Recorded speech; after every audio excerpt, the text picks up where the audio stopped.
क्या आत्मा होती है या नहीं, यह प्रश्न आज भी उतना ही रहस्यमय है जितना हजारों वर्षों पहले था।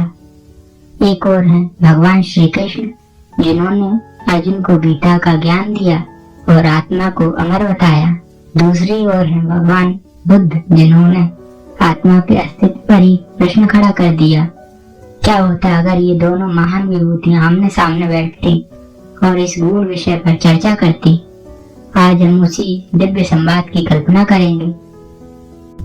श्री कृष्ण मुस्कुराते हुए बांसुरी बाजू में रखते हैं और बुद्ध को देखते हुए कहते हैं, हे तथागत, तुमने जीवन में इतनी गहराइयों से ध्यान दिया पर आत्मा को क्यों नकार दिया?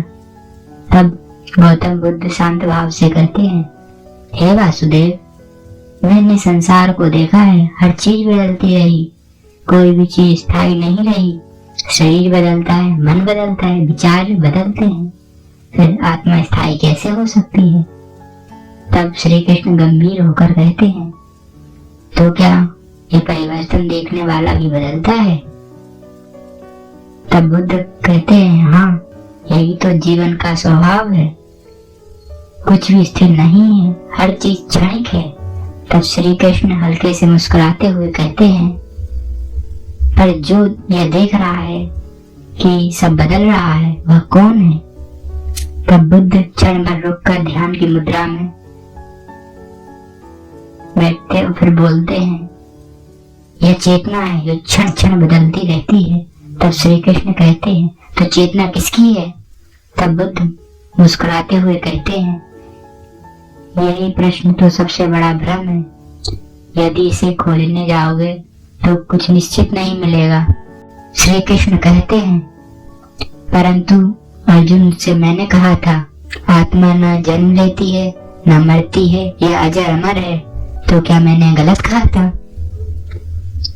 तब बुद्ध कहते हैं, नहीं वासुदेव, तुम्हारी बात सत्य है, पर लोगों के दृष्टिकोण के अनुसार। जब कोई आत्मा को मानकर उसका सही प्रयोग करे तो वह दुखों से मुक्त हो सकता है, और जब कोई आत्मा को छोड़कर शुद्ध रूप से जीवन को देखे तब भी वह मुक्त हो सकता है। सत्य कई रूपों में प्रकट होता है। तब श्री कृष्ण हंसते हुए कहते हैं, तो फिर मार्ग भले ही अलग हो, परंतु लक्ष्य एक ही है, मुक्ति। तब बुद्ध मुस्कुराते हुए कहते हैं, हाँ, और सत्य केवल वही है जो मनुष्यों को दुखों से मुक्त कर दे, चाहे वह तुम्हारे मार्ग से हो या मेरे।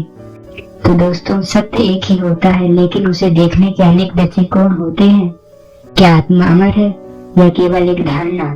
शायद उत्तर से अधिक उत्तर की खोज ही महत्वपूर्ण है।